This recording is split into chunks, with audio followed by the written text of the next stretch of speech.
9,132 days. That's how long they kept me. 25 years of concrete walls, echoing silence, and a number instead of my name. I was convicted for a crime I didn't commit. They took everything from me, my youth, my family, my dreams, and yet, every single one of those 9,132 days, I told myself the same thing. The truth will come out. I didn't know when, or how, but I had to believe it. Then it finally came in just 3 minutes, a DNA test. Simple, fast, and it proved what I had been screaming since my first interrogation. I was innocent. The flimsy evidence they'd built against me, the witness who lied on the stand, it all crumbled in the face of a piece of scientific truth that took a quarter of a century to arrive. This is the story of a life stolen, and of a truth that no one could ignore anymore. The story of the man everyone called a monster, and who now carries the weight of a freedom that came far too late. Because justice doesn't have a clock, but when it finally arrives, it changes everything.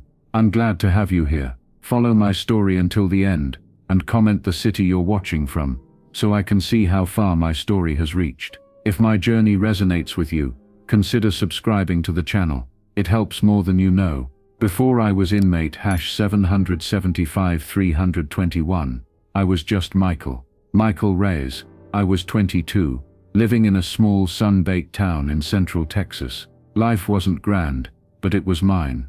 I worked at my dad's auto shop, the smell of grease and gasoline, practically a part of my DNA. My hands were always stained, but I loved the satisfaction of bringing an engine back to life. On weekends, I'd take my beat-up Ford pickup and drive out to the lake with my girlfriend Sarah. We had plans. We were going to save up, get a small house on the edge of town, maybe have a couple of kids. Simple plans. The best kind. The night it happened was unremarkable. It was a Tuesday in September 1995. I'd closed up the shop late, grabbed a burger from the local diner, and headed home. I remember listening to a Pearl Jam song on the radio, tapping the steering wheel. I saw the flashing lights from 2 blocks away, but I didn't think anything of it. Trouble wasn't my business, until it was. The next morning, 2 detectives were waiting for me at the shop. They were grim-faced men, their eyes scanning me with a cold, professional suspicion. They said a young woman, a cashier from a convenience store a few miles from my route home, had been attacked and murdered the night before. I felt a knot tighten in my stomach. "That's terrible," I said, my voice barely a whisper. Then one of them said, "Someone saw your truck near the scene, Mike." My world tilted on its axis. My truck. It was a common model, a dime a dozen in our town. "Lots of guys have a truck like mine," I explained, trying to keep my voice steady. But they weren't listening. They were looking for a story that fit, and I had just walked into the frame. The interrogation was a blur of confusion and rising panic. They twisted my words, my timeline. Being tired from work became acting suspiciously. My routine stop for a burger became a gap in your alibi. They told me a witness saw me. A reliable witness, they said. I begged them to check my hands, my truck, anything. There was no way I could have done something so monstrous. I was a mechanic, not a killer. But the DA was ambitious, the town was scared, and they needed someone to blame. They found their man in me. The trial was a sham, a public defender who seemed overworked and overwhelmed from day one. A witness, a local man known for his drinking problems, who claimed he saw me running from the area. He couldn't describe my face clearly, but he was sure about the truck. Sarah stood by me, but I could see the doubt creeping into her family's eyes. My parents. God, my parents. They mortgaged their house to pay for a better lawyer, but it was too late. The narrative was set. The prosecution painted me as a monster hiding in plain sight. They had no physical evidence linking me to the scene. No DNA, no fingerprints, no murder weapon. Nothing. Just the shaky testimony of one man, and the fact that my truck matched a vague description. It shouldn't have been enough, but in a small town baying for blood, it was. I remember the moment the jury foreman read the verdict. The word guilty didn't even sound real. It was like a word from a movie, detached from my life. I looked at my mom, her face collapsing in on itself, a silent scream she couldn't let out. My dad just stared, his face turning to stone. Sarah was crying, but her eyes were already distant. I knew in that moment, I had lost her too. The judge sentenced me to life in prison, with the possibility of parole in 25 years. 25 years. It was a number so vast it had no meaning. I was 22. My life hadn't even really started, and they were telling me it was over. As they led me out of the courtroom in cuffs, I wasn't angry. I was just hollow, a shell. They hadn't just put me in chains. They had scooped out everything that made me me. And all I could think was, this is a mistake. A terrible, terrible mistake. A mistake that would cost me 9,132 days of my life. The first year inside was the hardest. Huntsville Walls Unit. It's a place designed to break you down, to strip away your identity, until all that's left is your number. The noise is constant. The clang of steel doors. The shouts. The alarms. But the silence is worse. The silence in your own head, where you replay the trial, the verdict, every single mistake, over and over again. I learned the rules quickly. Keep your head down. Don't show weakness. Don't trust anyone. Your life shrinks down to the four corners of your cell. The yard. The mess hall. The world outside starts to feel like a dream you once had. My parents visited every month, driving 6 hours each way. They'd sit on the other side of the glass, their faces aging in fast forward right before my eyes. We'd talk through a crackly phone receiver. For the first few years, our conversations were filled with desperate hope. Appeals, new lawyers. We clung to every possibility. But the system is designed to keep its doors shut. Appeals were denied, one after another. The hope began to curdle into a dull, persistent ache. Sarah wrote for a while. Her letters were full of promises to wait. But the words got sadder, the pages farther apart. Then one day, a letter came from her sister. Sarah had married someone else. She was pregnant. The letter said she was sorry. I folded it up, put it under my mattress, and never read it again. It was another death, the death of the man I was supposed to become. Years bled into one another. I worked in the prison library, the only place I could find a sliver of peace. I read everything I could get my hands on. Law books, history, novels. I was trying to keep my mind from turning to mush, from surrendering to the despair that ate at so many men around me. I saw men give up. I saw them get old and sick and die in that place. I promised myself that wouldn't be me. My mantra remained the same, whispered into my pillow at night. I am innocent. The truth will come out. It was a prayer, a shield against the darkness. But after 10 years, then 15, that shield got heavy. My dad had a heart attack. He survived, but he was never the same. He looked frail and defeated during his next visit. He'd lost the auto shop. The legal fees had wiped them out. My mom's hair had turned completely white. I was the source of all their pain. The guilt was a physical weight, pressing down on my chest, making it hard to breathe. By year 20, the world I knew was gone.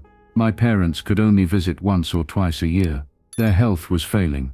In their letters they talked about things I couldn't comprehend. The internet, cell phones that could take pictures. I was a relic, a fossil from another era. I had a cellmate for a while, an old man named Earl, who was in for armed robbery. He'd been inside for 30 years. One night he told me, "The worst part isn't the time you lose, it's that the world forgets you. You're not a person anymore. You're just a story they tell to scare their kids." He was right.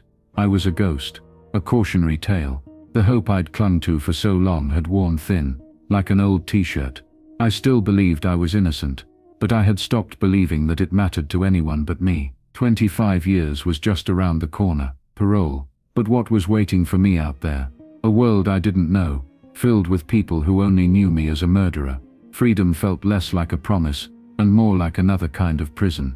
Now, I'm curious about you who listened to my story. What would you do if you were in my place, facing a life sentence for something you didn't do? How do you hold on to hope when everything is designed to crush it? Have you ever been through something that tested your spirit to its absolute limit? Comment below. I'd genuinely like to hear from you. And if my story is moving you, please leave a like on the video. It helps show that these stories matter. The letter arrived on a Tuesday, the same as any other. It was from something called the Texas Innocence Project. I'd heard of them, whispers in the yard about a group of lawyers and students who took on hopeless cases like mine. I had written to them years ago a desperate, rambling letter I never expected to be answered. But here it was. The letter was brief and professional. It said they were reviewing my case. They noted the complete lack of physical evidence and wanted to know if any evidence from the 1995 investigation had been preserved. Specifically, they were looking for fingernail scrapings from the victim. It was a long shot. Evidence from old cases was often lost or degraded. A new kind of feeling sparked in me. It wasn't the wild, desperate hope of my youth. This was something quieter, more fragile, but it was there. I wrote back immediately, telling them everything I could remember. What followed was a year of agonizing waiting. A young, determined lawyer from the project, a woman named Maria, took the lead. She became my only link to the outside world. She believed me. After decades of being looked at with suspicion and disgust, having someone look you in the eyes and say, "I believe you," felt like a drink of water after dying of thirst. Maria fought for months just to locate the original evidence box from my trial. It was found, improbably, in a dusty corner of a courthouse basement, mislabeled and forgotten. Inside, preserved in a small plastic bag, were the scrapings. It was a miracle. The next fight was getting the court to approve DNA testing. The DA's office fought it, of course. They argued the case was closed, that reopening it would be a waste of resources. To them, I was just a file, a closed case. Maria was relentless. She filed motions. She argued in front of a judge. She made the case that a potential injustice was worth any cost to uncover. Finally, the judge agreed. He ordered the DNA test. I remember the day they took my DNA sample, a simple swab inside my cheek. The entire process took less than a minute. They told me the results would be back in a few weeks. Those weeks were the longest of my entire life, longer than any of the 9,000 days that came before. Every time a guard walked by my cell, my heart would hammer against my ribs. Every announcement over the PA system made me jump. The call came on a Friday afternoon. The warden summoned me to his office. This was it. My legs felt like they were made of lead as I walked down the long green corridor. Maria was there, waiting for me. She was sitting in a chair, a file in her lap. I couldn't read her expression. I sat down opposite her. The warden stood by his desk, watching us. Maria looked up from the file, and her eyes met mine. She took a deep breath. "Michael," she said, and her voice was thick with emotion. "We got the results." The world stopped. The air in the room was so thick, I could barely draw a breath. "The DNA found under the victim's fingernails. It doesn't match you." She paused, letting the words sink in. "They ran it through the national database. They found a match. A man who was convicted of a similar crime in a neighboring state, 5 years after you were imprisoned. He died in prison 2 years ago. Innocent." The word echoed in the silent room. After 25 years of screaming it into a void, here it was. Real, proven, undeniable. It took maybe 3 minutes for her to explain it all. 3 minutes to undo a lifetime of injustice. 3 minutes to give me back my name. I didn't shout. I didn't cry. I just sat there, my hands trembling on the table. A single tear traced a path through the dust and grime of my life, leaving a clean track on my cheek. I looked at Maria, and for the first time in 9,132 days, I felt a flicker of what I had long thought was dead: freedom.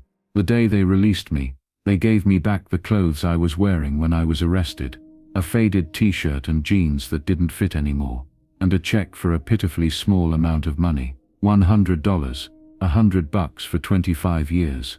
Walking out of the prison gates was surreal. The sun felt too bright, the air too fresh. The world was so loud, so fast. Cars looked like spaceships, and everyone was staring at a little glowing rectangle in their hands. Smartphones. Maria had called them. It felt like I'd stepped out of a time machine into a future I didn't belong in. My sister Chloe was there to pick me up. I hadn't seen her in over a decade. The young girl I remembered was now a woman in her 40s, with lines of worry etched around her eyes. We just held each other for a long time, crying without making a sound. My parents were too frail to make the trip. That was a pain all its own. The first few weeks were a disorienting haze. Chloe's house was my base, but it didn't feel like home. Everything was alien. The softness of a real bed, the freedom to open a refrigerator whenever I wanted, the sheer number of channels on television. I'd wake up in the middle of the night in a cold sweat, thinking I was still in my cell. the phantom clang of a steel door, echoing in my ears. I saw my parents a week later. My father was in a wheelchair. My mother, her hands trembling with age, just touched my face, over and over, as if trying to convince herself I was real. "My boy," she whispered, her voice a fragile thing. They finally gave me back my boy. We didn't talk about the lost years. We couldn't. The grief was too big to fit into words. The state eventually compensated me, a sum that sounds large, but feels like an insult when you measure it in stolen heartbeats. No amount of money can buy back your 20s, your 30s, or the chance to say a proper goodbye to friends who passed away. It can't give my father back his health, or erase the shame and poverty my family endured because of a lie. I'm 47 years old, but I feel like I'm 100. I also feel like I'm 22, stuck in that moment before the detective showed up. I'm learning how to use the internet. I'm trying to figure out what to do with the rest of my life. People call me a symbol of hope, a testament to the resilience of the human spirit. But most days, I just feel like a ghost. The ghost of the man I was supposed to be, haunting the life he never got to live. The truth came out. I am free, but some cages are invisible, and some sentences last forever. My name is Michael Reyes, and though they took 9,132 days from me, they couldn't take my truth. And now you know it too. Thank you for watching until here, and for letting me share this piece of my life with you. My journey has been long, but stories like this need to be heard. And meanwhile, I'm leaving on the final screen 2 other stories that are channel favorites, and they will definitely surprise you. Your support means the world.